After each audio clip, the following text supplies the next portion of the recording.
नमस्कार, E2E classes में आपका फिर से एक बार स्वागत है। मैं रंजन कुमार सीटेट पेपर 1 में मैथ का एक बहुत ही इंपॉर्टेंट चैप्टर लेकर आया हूं।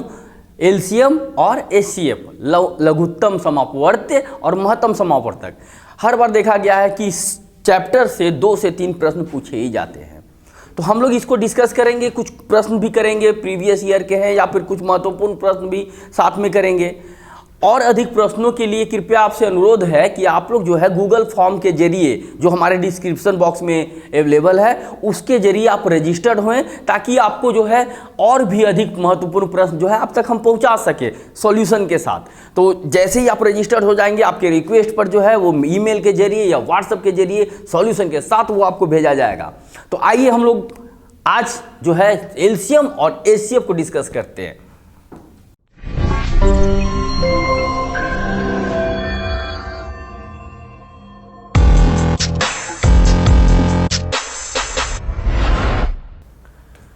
तो आगे बढ़ने से पहले ये समझना बहुत ही जरूरी है कि गुणज होता क्या है। गुणज, दूसरा नाम इसका समापवर्त्य भी है, और जिसको इंग्लिश में हम लोग कहते हैं मल्टीपल्स। तो मल्टीपल का सिंपल सा मतलब है पहाड़ा।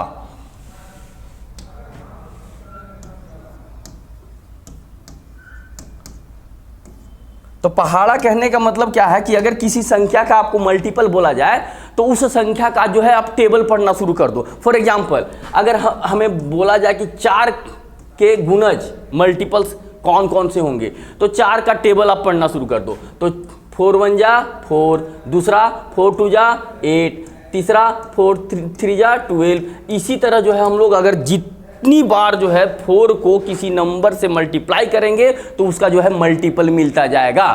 तो मल्टीपल समझना जरूरी है किसके लिए? एलसीएम निकालने के लिए। अब आते हैं हम लोग मल्टीपल की परिभाषा की तरफ।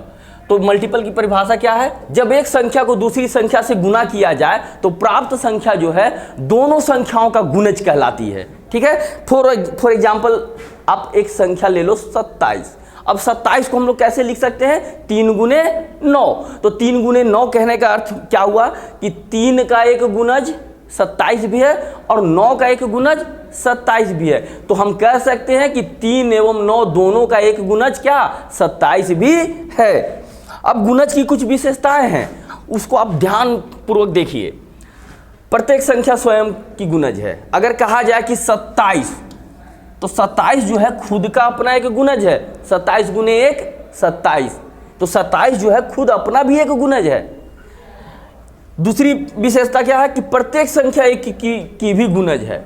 अगर हम कोई भी एग्जाम्पल ले, कोई भी संख्या एक ले, अगर मान लिया जाए फॉर एग्जाम्पल हमने ले लिया 7, तो 7 जो है 1 का भी गुणज है। तो जितनी भी संख्या है 1 का गुणज है।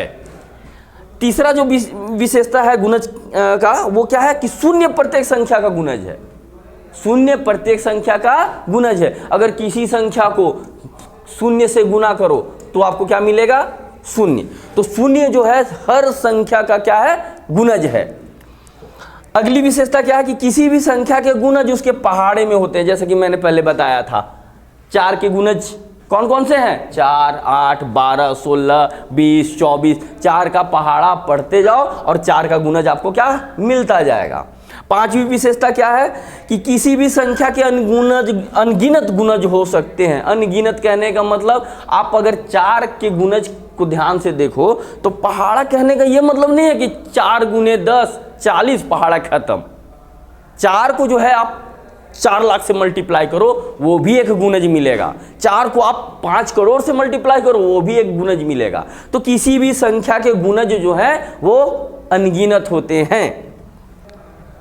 अब गुणज को समझने के बाद जो है आपको अब लघुत्तम समावर्त्य को समझना होगा। तो लघुत्तम समावर्त्य इंग्लिश में हम इसे कहते हैं lowest common multiple. Lowest common multiple. इसको दूसरी भाषा में जब सीटेट का पेपर दोगे तो उसमें जो क्वेश्चन दिया रहता तो उसमें लिखा रहता है सबसे छोटा सार्व गुणज। तो उससे भी कंफ्यूज नहीं होना आप, वो उसका मतलब भी है एलसीएम, लघुत्तम समावर्त्य। ठीक है। तो लोएस्ट कॉमन मल्टीपल है क्या? तो दो या दो से अधिक संख्याओं का लघुत्तम समावर्त्य वह छोटी से छोटी संख्या है जिसे दी गई संख्याएं पूर्णतः विभाजित कर दें। तो इसको हम लोग एक एग्जाम्पल के जरिए समझते हैं, एक उदाहरण के जरिए समझते हैं।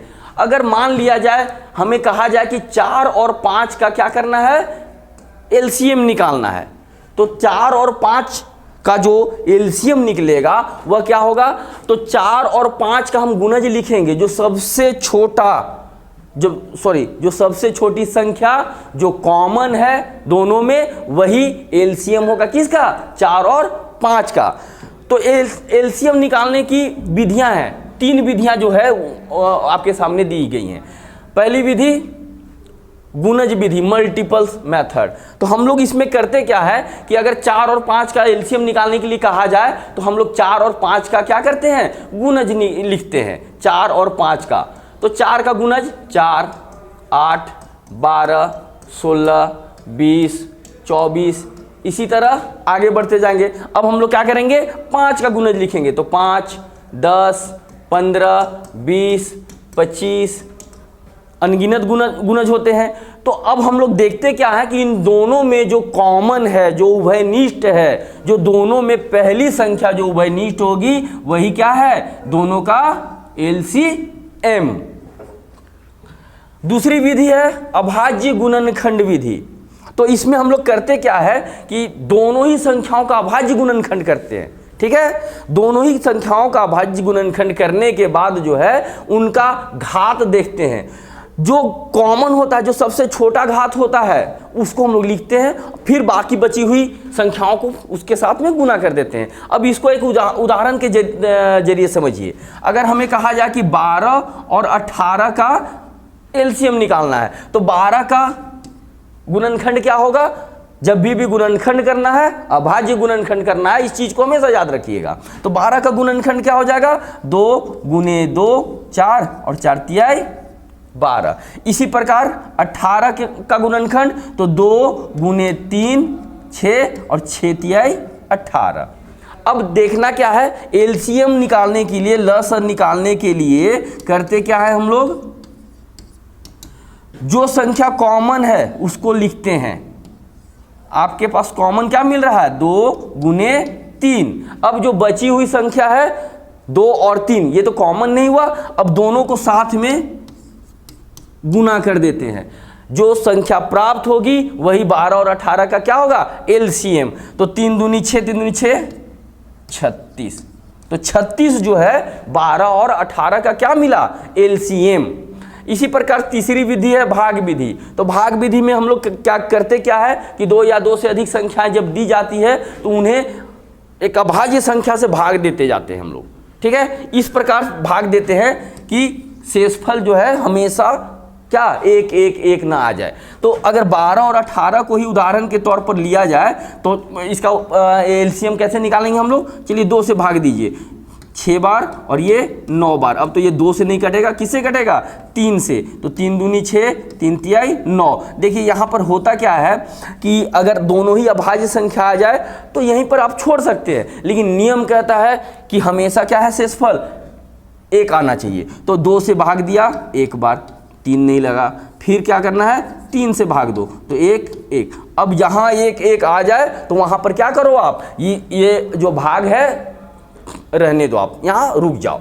अब ये जो संख्या मिला यही क्या हो जाएगा आपका, इन दोनों संख्याओं का लस, एलसीएम। तो 2 गुने 3 6, 6 दूनी 12, 12 36।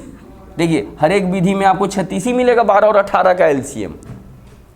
अब आते हैं अगला जो पॉइंट है, गुणनखंड, समापवर्तक, फैक्टर। तो फैक्टर होता क्या है, गुणनखंड, जब कोई संख्या किसी दूसरी संख्या को पूर्णतः विभाजित करती हो तो उसे दूसरी संख्या का गुणनखंड कहते हैं। अगर मान लिया जाए, एक उदाहरण लिया जाए 6, तो 6 को जो भी संख्या विभाजित करेगी वह 6 का गुणनखंड कहलाएगी। जैसे कौन कौन सी संख्या विभाजित करेगी 6 को, तो याद रखना है आपको कि 1 और स्वयं संख्या जो है हर एक संख्या का गुणनखंड होता है। तो 6 को कौन कौन विभाजित करेगा, 1 2 3 और स्वयं 6। तो ये जो 4 संख्या है आपके सामने, ये क्या है? 6 का गुणनखंड। अब गुणनखंड, जैसे कि एक एग्जाम्पल यहां भी दे रखा है मैंने, 16 के गुणनखंड कौन कौन हुए?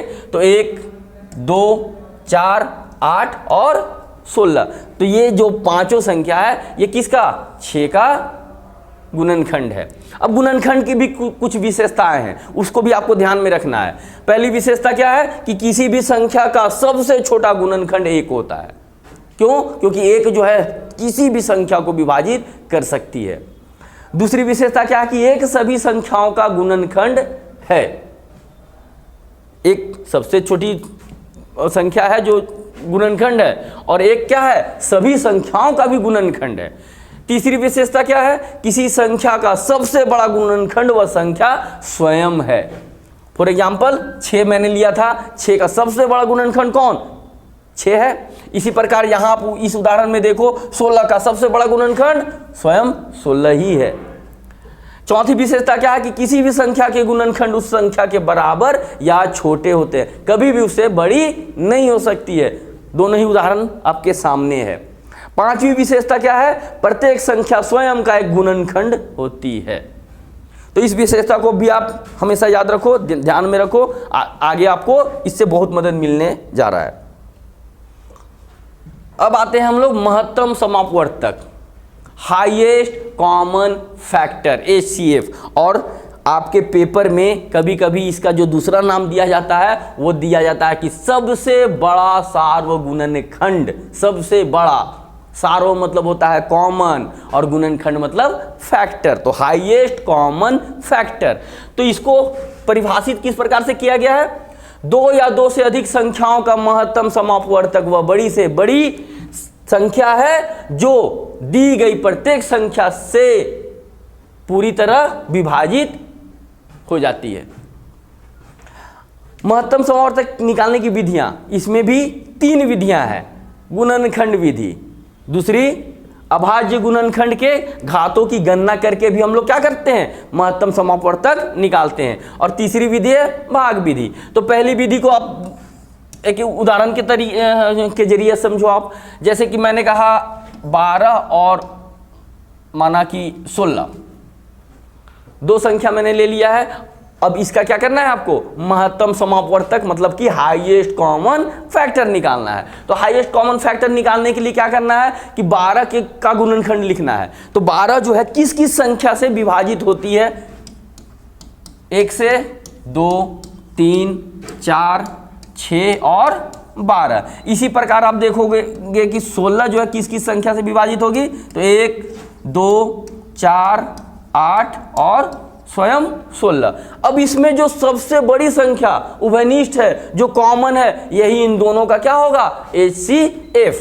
तो कौन कॉमन है? यहां पर तो 4 दिख रहा है, तो HCF क्या हो गया? 12 और 16 का 4। तो ये कौन सी विधि है? गुणनखंड विधि। हमने गुणनखंड निकाला, उसमें से कॉमन जो सबसे बड़ी संख्या जो कॉमन है वही HCF है। दूसरी विधि है अभाज्य गुणनखंड विधि। अगर 12 और 16 को ही लिया जाए तो दोनों का अभाज्य गुणनखंड करते हैं। तो 12 का अभाज्य गुणनखंड 2 गुने 2 गुने 3।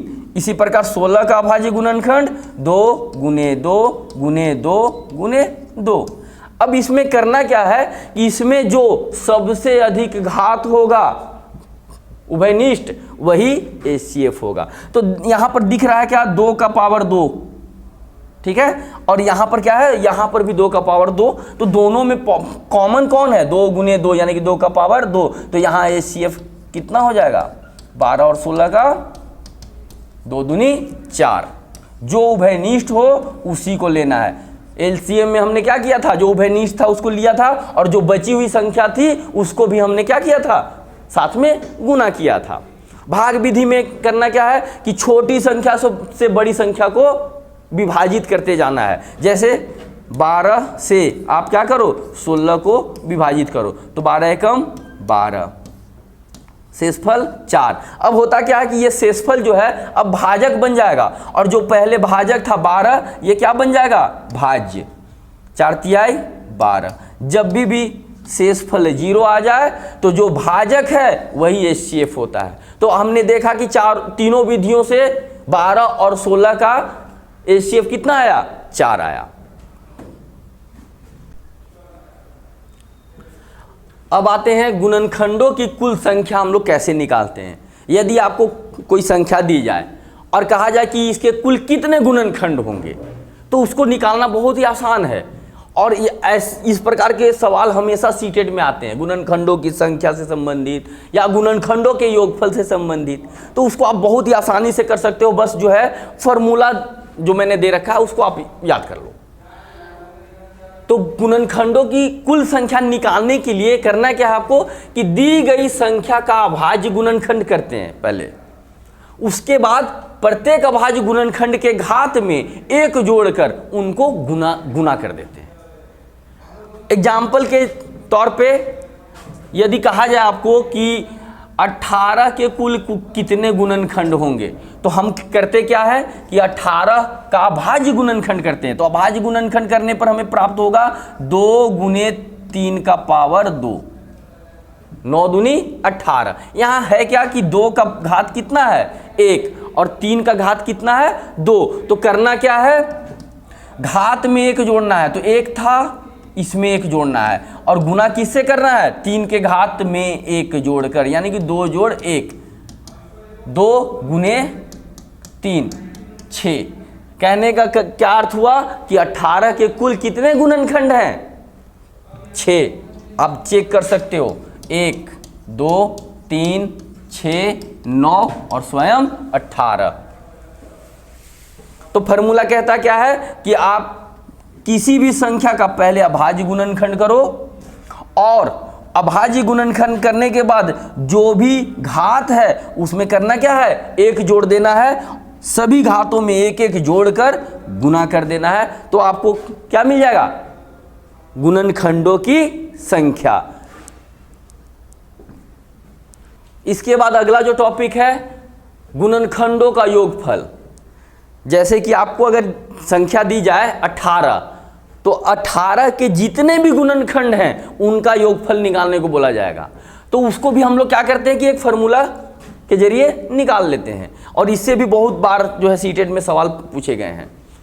हम लोग जो है अभी बहुत सारे महत्वपूर्ण क्वेश्चन जो है आपके सामने लेकर आएंगे और उसको सॉल्व करेंगे और आपके साथ शेयर भी करेंगे। तो गुणनखंडों का योगफल निकालने के लिए दी गई संख्या का अभाज्य गुणनखंड करते हैं। दोनों ही केस में यदि गुणनखंडों की संख्या निकालना हो या गुणनखंडों का योगफल निकालना हो, तो दोनों ही केस में हम लोग क्या करेंगे कि दोनों दी गई संख्या का अभाज्य गुणनखंड करेंगे। अब मान लिया कि कोई संख्या x है, तो अभाज्य गुणनखंड करने पर ये इस प्रकार से हमें मिल रहा है। तो इस फॉर्मूला को थोड़ा सा ध्यान पूर्वक जो है आप देखिएगा, और इस पर जो कुछ हम प्रश्न देंगे आप उसको सॉल्व कीजिएगा, और साथ में कुछ प्रश्न आपको ऐसे भी देंगे जिसका आप अभ्यास कीजिएगा। तो जो भी अभाज्य गुणनखंड हो रहा है, जैसे कि a का पावर m, तो करना क्या है कि a का पावर m में घात में 1 जोड़ देना है, और पूरी संख्या से क्या कर देना है 1 घटा देना है, और नीचे में जो अभाज्य संख्या उससे 1 घटा देना है। और यही क्रम जो है हर एक अभाज्य संख्या के साथ करना है। b का पावर कितना है n, तो n+1 और पूरी संख्या में से 1 घटा देना है। घटाने के बाद क्या करना है कि b में से 1 घटा देना है, फिर गुना। अब c का पावर कितना आया था p, तो c का पावर p में फिर से 1 जोड़िए आप, और उसमें से पूरी संख्या में से 1 घटाइए, और c में से फिर 1 घटाकर सबको गुना कर दीजिए। तो आपके सामने जो है अभाज्य गुणनखंडों का किसी भी दी गई संख्या के गुणनखंडों का योगफल आपके सामने होगा। अब इसको हम लोग कुछ प्रश्न इस पर करते हैं, जिससे जो है और भी आपको ज़्यादा ही क्लैरिटी मिलेगी।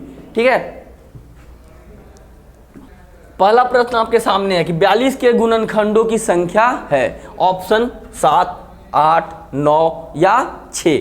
तो गुणनखंडों की संख्या जब भी निकालने के लिए बोला जाए तो करना क्या है कि जो दी गई संख्या है उसका अभाज्य गुणनखंड करना है। तो 42 का अभाज्य गुणनखंड करने के लिए हम लोग क्या करते हैं कि 42 को अभाज्य संख्या से भाग देते हैं। 2 से भाग दिया 21, 3 से भाग दिया 7। तो 42 का अभाज्य गुणनखंड कितना हुआ 2 गुने 3 गुने 7। अब करना क्या है कि इसके घात में एक एक जोड़कर गुना कर देना है। तो अभी आपके सामने है कि 2 का घात 1 है, 3 का घात 1 है और 7 का भी घात 1 है। करना क्या है कि जितने भी घात है सब में एक एक जोड़कर गुना कर देना है। 3 का घात 1, 1 जोड़ 1, तो 7 का घात 1, 1 जोड़ 1, यानी कि 2 गुने 2 गुने 2, तो उत्तर आपका 8 है। 42 के कुल गुणनखंड कितने हैं? 8।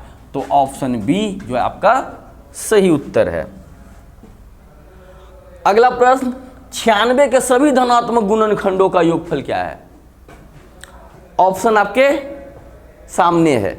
हम करते क्या है कि 96 का अभाज्य गुणनखंड करते हैं। तो 96 का अभाज्य गुणनखंड करने के लिए 2 से भाग देते हैं तो 48, 2 से भाग दिया 24, 2 से भाग दिया 12, 2 से भाग दिया 6, 2 से भाग दिया 3। तो हम लोग लिख सकते हैं 96 को 2 कितनी बार है? 5 बार, तो 2 का घात कितना? 5, और गुने 3 कितनी बार है? 1 बार, तो 2 का घात कितना हुआ? 1। अब करना क्या है कि योगफल निकालने के लिए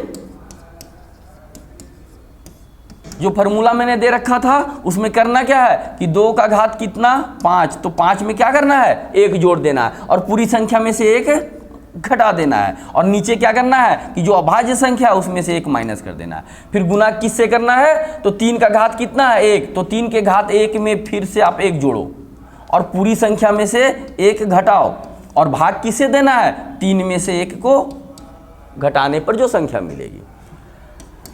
2 का पावर 6 ये होता है 64, 64 में से 1 घटाने पर हमें मिलता है 63, और नीचे क्या मिलेगा? 2 में से 1 गया 1। 3 का पावर 2 9, 9 में से 1 घटाने पर मिलता है 8, और 8 को किससे भाग देना है? 3 में से 1 घटाने पर 2। देखिए 2 से 4 बार में ये कट जाएगा। अब 4 के 12 के 2, हाथ में 1, 4 से 24 और 1 25। तो उत्तर आपके पास कौन सा है? Option B. अगला प्रश्न, 5, 10 और 35 के सबसे छोटे सार्वगुणज और सबसे बड़े सार्वगुणनखंड का अंतर है।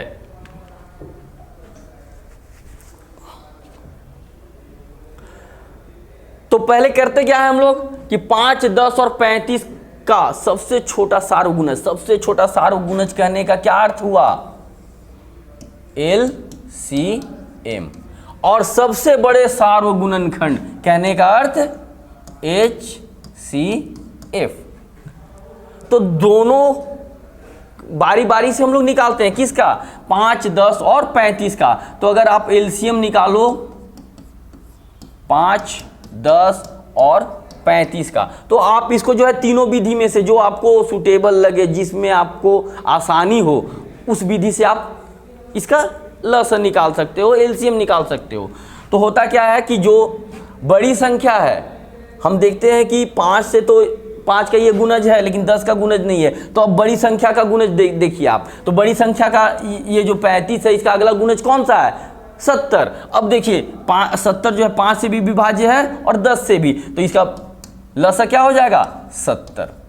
इसी प्रकार HCF निकालना है, मस। तो HCF निकालने के लिए करना क्या है? आप तीनों में से किसी भी विधि से आप निकाल सकते हैं। तो इसमें हम लोग देखते क्या है कि जो सबसे छोटी संख्या, यदि बाकी बची हुई संख्याओं का अगर गुणनखंड है तो वही संख्या जो है HCF हो जाता है। तो हम देख रहे हैं कि 5 जो है 10 का भी गुणनखंड है और 5 35 का भी गुणनखंड है, तो इसका जो HCF हो जाएगा वो हो जाएगा 5। अब पूछा क्या जा रहा है कि दोनों का अंतर, HCF LCM निकालने के बाद दोनों का अंतर। तो अंतर कहने का मतलब क्या होता है कि बड़ी संख्या में से छोटी संख्या को घटा देना। कभी भी आपको बोला जाए अंतर, तो बड़ी संख्या में से छोटी संख्या को घटाना है। तो 65 आपका उत्तर है, जो कि ऑप्शन डी सही है। अगला प्रश्न, 12 और 16 का न्यूनतम सार्वगुणज, और इसको गुना किससे करना है? 10 और 15 का न्यूनतम सार्वगुणज से। तो हम लोग क्या करेंगे? 12 और 16 का न्यूनतम सबसे छोटा सार्वगुणज, तो कॉमन मल्टीपल, यानी कि निकालना क्या है इसका LCM। उसी तरह ये 10 और 15 का भी क्या निकालना है LCM, तो दोनों का ही आप LCM निकाल लो। LCM किसका 12 और 16 का, ये कितना हो जाएगा, तो 16 48 बार 4 48, ये आप निकाल सकते हो किसी भी विधि से, ये कितना मिलेगा आपको 48। इसी तरह LCM किसका निकालना है 10 और 15 का, तो 10 और 15 का LCM हो जाता है 30। अब दोनों को क्या करना है गुना करना है, क्योंकि यहां पूछा जा रहा है क्या दोनों का जो गुणनफल है वो क्या होगा, तो गुणनफल हो जाएगा आपका 48 और गुने 30, 0 8 24 1440, जो कि ऑप्शन ए है, सही उत्तर आपका ए। इसी क्रम में अगला जो सवाल आपके सामने है वो इस प्रकार से है, 8 12 और 15 का सबसे छोटा सार्वगुणज, और उसको उसमें से घटाना क्या है आपको 64 और 80 का सबसे बड़ा सार्वगुणनखंड बराबर किसके है। तो हम लोग करते क्या है सार्वगुणज फिर से आपके सामने है, इसका मतलब क्या बताया था मैंने LCM, और कभी भी सबसे बड़ा सार्वगुणन कहा जाए तो HCF। तो 8 12 और 15 का क्या निकालना है आपको LCM, तो आप इसको निकाल सकते हो, ये आपको निकल कर आएगा 120। इसी प्रकार 64 और 80 का क्या निकालना है HCF, तो ये निकल कर आएगा आपको, देखिए 16 से ये दोनों संख्या जो है सबसे बड़ी संख्या 16 ही है, जो दोनों को विभाजित करिए 16 चौके 64 और 16 पचे 80, तो इनका HCF कितना मिलेगा 16। पूछा क्या जा रहा है अंतर घटाना है, तो बड़ी संख्या में से छोटी संख्या, यानी सॉरी अंतर नहीं कहा गया है लेकिन घटाने के लिए बोला जा रहा है, तो घटाना किस में से किसको है 120 में से 16 घटाना है, मिलेगा क्या आपको 104। तो सही उत्तर जो है आपका ऑप्शन डी है। तो अगले वीडियो में हम आपके लिए बहुत ही इंपॉर्टेंट क्वेश्चन जो है, बहुत ही महत्वपूर्ण क्वेश्चन जो है लेकर आएंगे सीटेट से संबंधित, जो कि आपको जो है 20 अगस्त को होने जा रहा है। तो उसके लिए जो है आप अगले वीडियो में हमारे साथ बनिए, और अगर वीडियो अच्छा लगा हो तो कृपया इसको लाइक कीजिए, शेयर कीजिए और सब्सक्राइब कीजिए, और जितनी जल्दी हो सके हमारे डिस्क्रिप्शन बॉक्स में जाकर गूगल फॉर्म के जरिए हमारे साथ रजिस्टर होइए, ताकि आपको जो है ईमेल पर या व्हाट्सएप पर जो है और भी इम्पोर्टेंट क्वेश्चन जो है आपको भेजा जा सके उसके हल के साथ। Thank you.